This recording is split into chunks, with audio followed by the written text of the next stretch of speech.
lead roam, but I believe we've also seen Kirk being on the show as well. Still a pretty open draft for ONIC side. EVOS banning out the Hilda to prevent any sort of that early invade from ONIC. Final ban is going to be the Hylos. Getting rid of both of the sandbag style EXP laners that is popular in the meta to make sure that this Phoveus is going to be forced into that position and no roamer is going to be able to just outpace Cho through sheer force of HP count, right?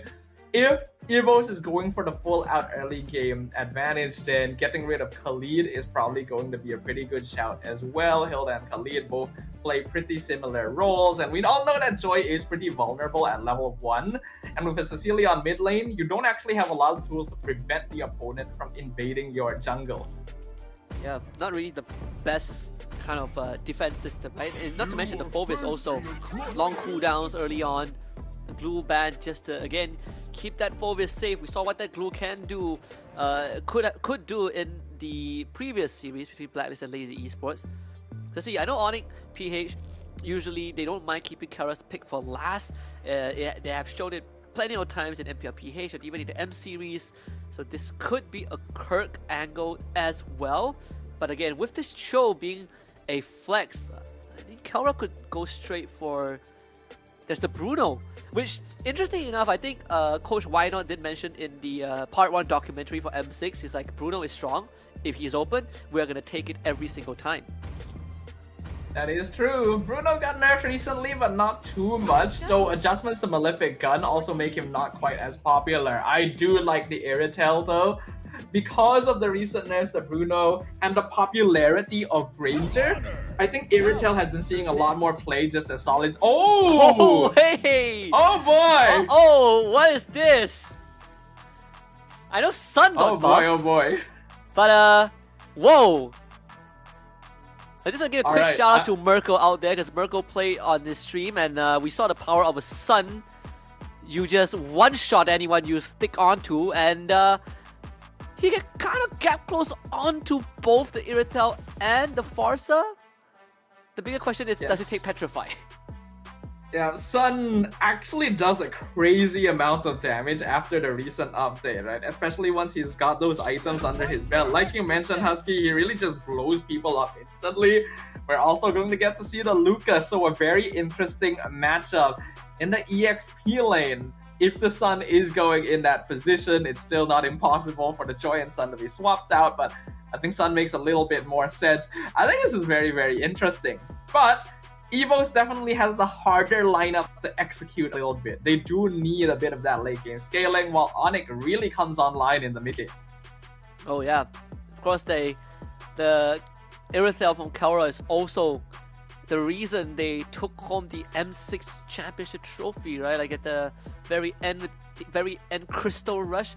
But EVOS, I do like the initiative. I know some teams, they use SPS as sort of like the platform to try out new ideas. And again, the risk, there's not too much risk in this quote-unquote upper bracket GSL, at least for these two teams. So let's head into game 1 and see if EVOS Glory actually is cooking. Will EVOS be able to take down the reigning world champions? I do like their composition. It's fun, especially with this Sun, who did indeed go for Petrify, like you pointed out, Husky. So intending to dominate lane and also go for very heavy focus on just bursting people down. This is, of course, a gold lane Sun as well. So while he will take some good poke damage from Kelra, he is also able to do a good job of engaging and disengaging quite easily. Of course, Kara does have the Purify, so that's counteracts the Petrify to a certain degree. So was looking for info. He got the Annabelle. Has a lot of damage. Ouch. Of course, the bad impact from Kwakun. Briscoe has to go for the early recall. Annabelle will hit level 4, no problem. King Kong mid-side looking for Kwakun. First blood for ONIC Philippines. Very quick, very easy. And this is off-tempo play, right? Because when you see these initial engagements where both teams just kind of back it off early on, you don't really expect people to stick around or try to go for a second set of fights. And that's why Kwakun not really predicting that King Kong would suddenly pop out of nowhere. and just catch him out, right? ONIC is very good at using timing because this is a team that has a lot of experience in knowing how certain opponents are going to play and how to really capitalize on it. And also, just like Julian, you basically unlock all your abilities at level 3, so King Kong just comes in with a full rotation for that. This makes it a lot more convenient, right, when you get access to your full kit a level early. Curtis will be spawning on that top side. King Kong definitely in a very comfortable spot, already hitting level 5. Just completed his boost as well. Extra cooldowns for his abilities. Kara getting the warrior boost just to make sure that he survives the poke from Nikki. See how ONIC behaves on the turtle already. They're gonna be the ones controlling this EVOS. They do have a Tigreal and Phobias, but look at the Lucas. Kirk jumps in with the vengeance. Veldora escapes, gets sniped by the shockwave. So he goes down. Brusco finds the kick. Annabelle also gets taken down. Boss side Kara against Nikki, able to kite him around with a heavy crossbow. Nikki goes for the re-engage. Petrified, still on cooldown. So ONIC Philippines, they get the objective, and they get a couple of kills along the way. Kirk ends up dying there, but Lucas actually plays a bit more of a utility EXP. Like, oh, hold on, King Kong. As explosion over the wall with the Petrify, they just came back off cooldown. Super Prince absolutely blown up by Nikki. You know what? I respect that. That's a really good choice, because like Nikki could have continued trying to whittle down King Kong, but and the action just keeps on going. Yeah, they keep on fighting Brusco this time. He's gonna fall. Clawcoon picks up that kill.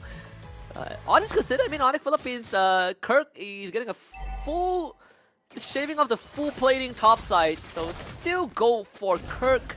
End of the day, ONIC Philippines still maintain a goal advantage. But EVO's actually doing a pretty good job of matching them in the early game here. I wouldn't have thought that EVO's had this most solid early game damage potential, right? But they're able to catch ONIC when they overextend. In that case, Brusco not actually able to find the kick he was looking for with the tower dive, getting punished for it. And Super Prince as well, on a signature hero, actually being caught out. So EVO's making sure that they're able to match their opponents in fighting, but ONIC still having the superior macro, allowing them to build up more gold overall. I'm also a little worried with this Sun, right? Because the more of the clones that Kara kills, the more extra gold that this Irrital gets as well. Yeah, it does add up. It's compounding interest. Not to mention that the passive, the Sun, every single time the Doppelganger hits you, it shaves away your physical defense. And ONIC Philippines, not really the most durable heroes by default. They do get the insta-kill onto Tawny. On the turtle again, Kirk transforms into a Sacred Beast. Veldora hops in. Unfortunately, will expire as Kirk finds the kill. Annabelle engages backline. King Kong misses the stun. Annabelle, great patience, but the damage is just not there. It gets controlled anyways by Super Prince.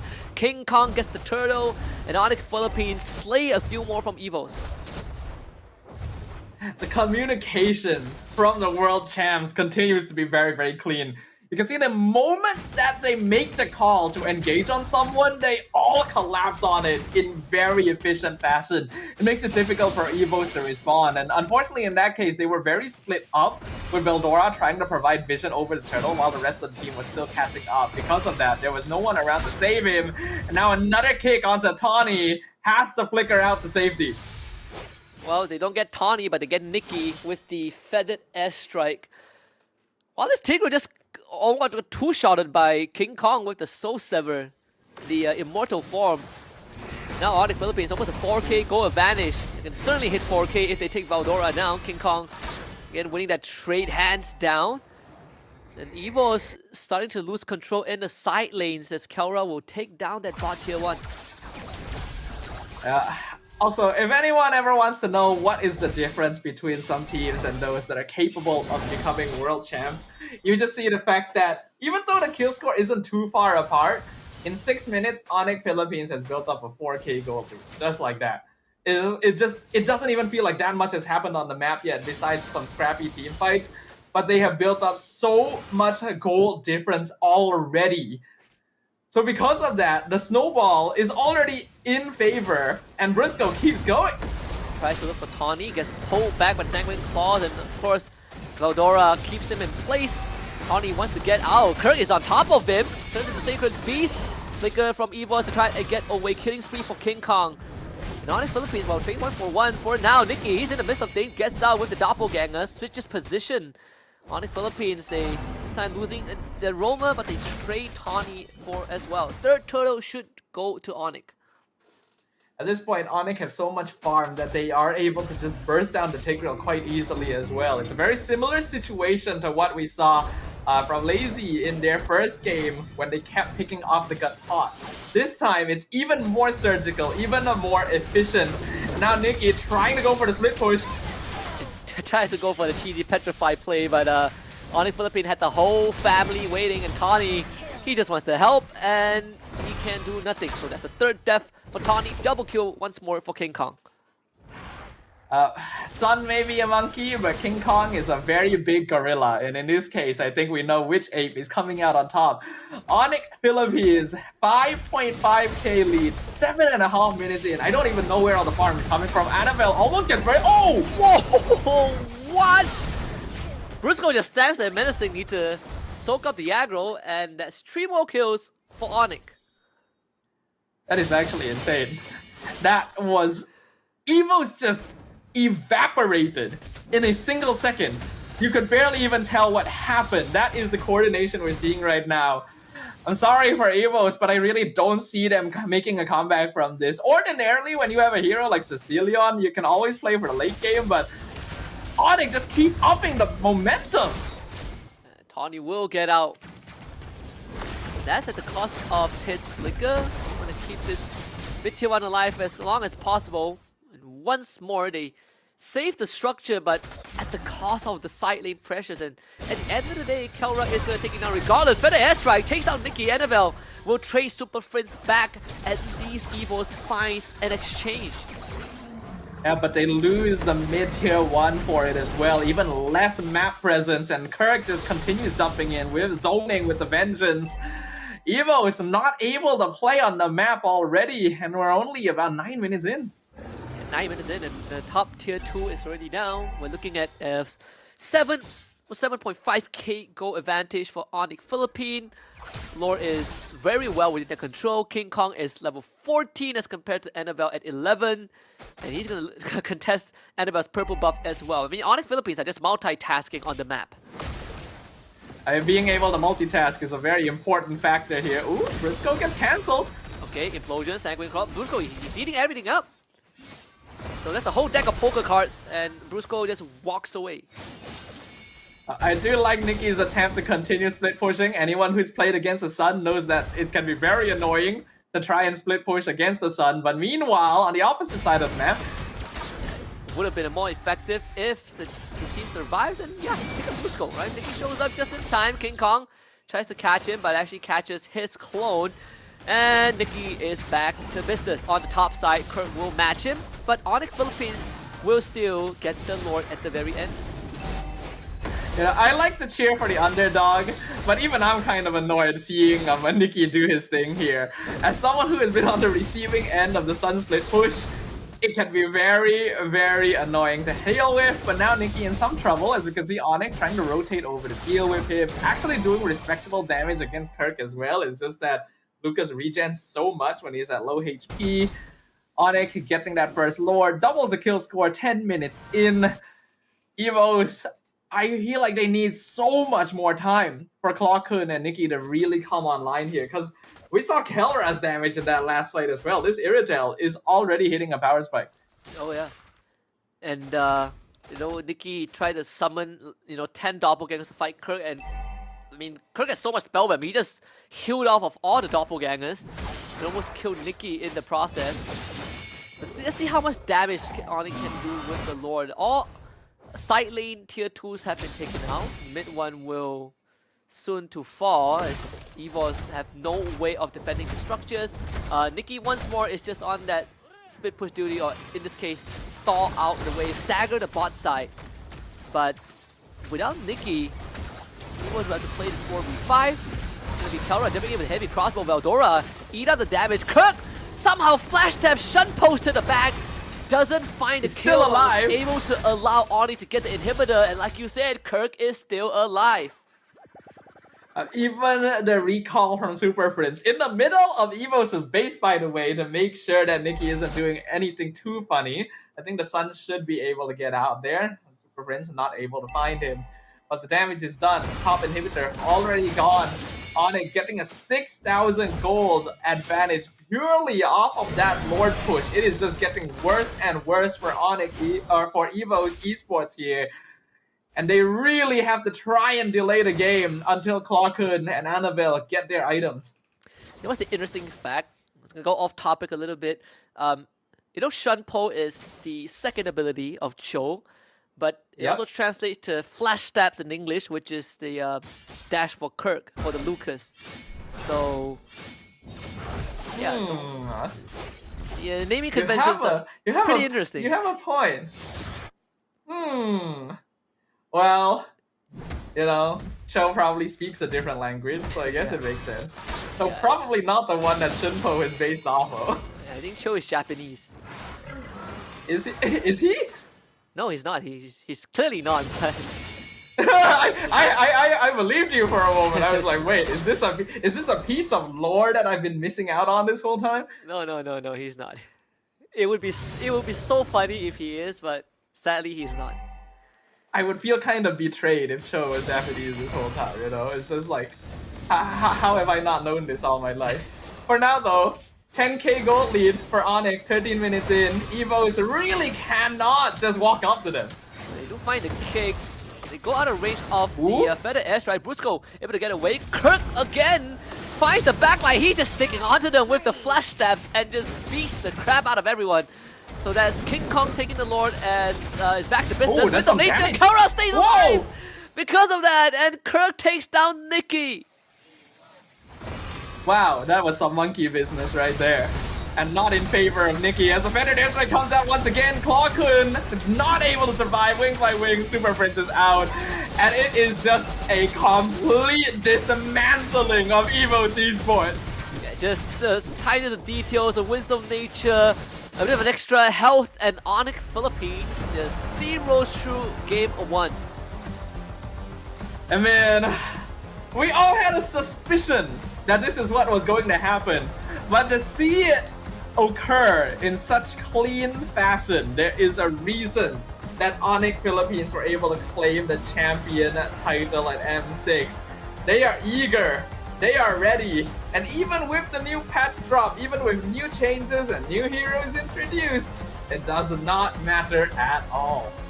Not even a contest in this game 1. EVOS Glory had some interesting ideas, right? Very innovative with the Sun. We kind of saw the idea, but again, there are ways to deal with it, and ONIC Philippines just decided to say, you know what, you want to send this monkey to push our lanes? We're just going to kill your entire team and force you to join us, to join the team fights.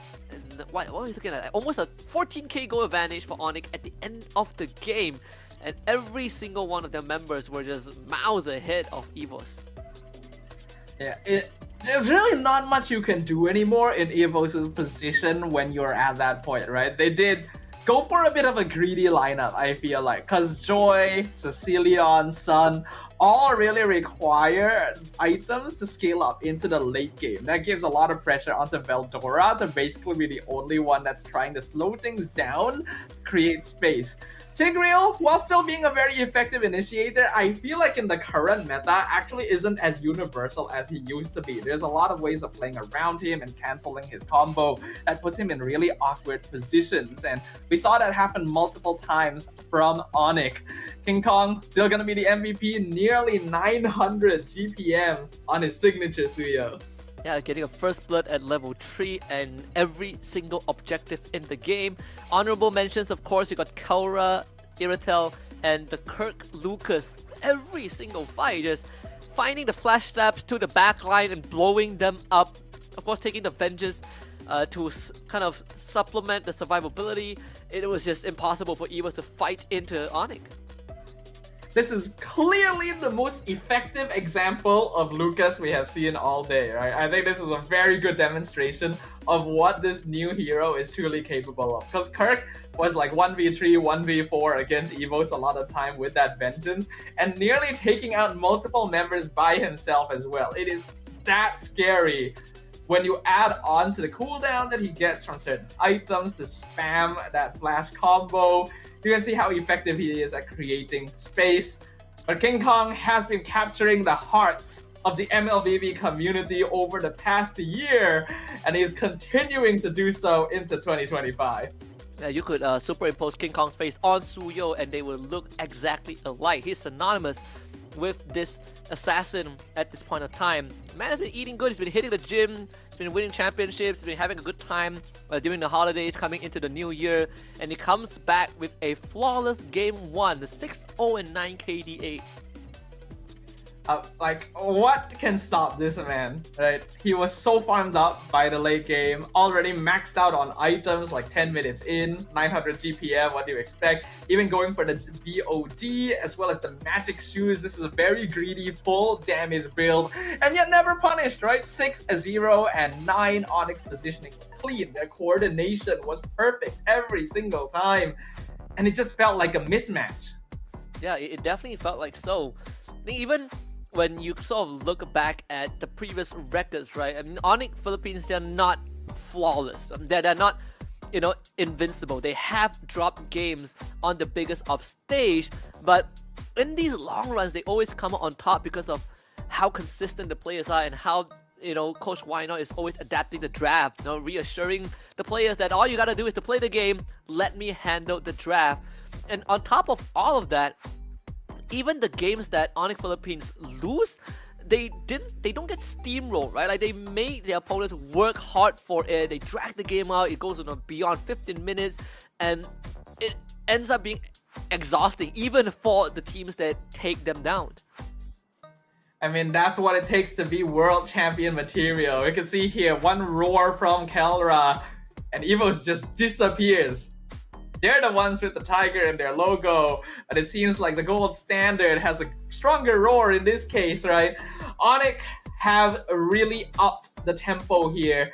And EVOS Esports, early game, they really weren't doing all that badly, right? They were actually doing a pretty good job of matching the team fight potential of ONIC Philippines. But there were a few key conditions missing. Firstly, their draft made it so that they were a lot weaker in the early game than they ideally wanted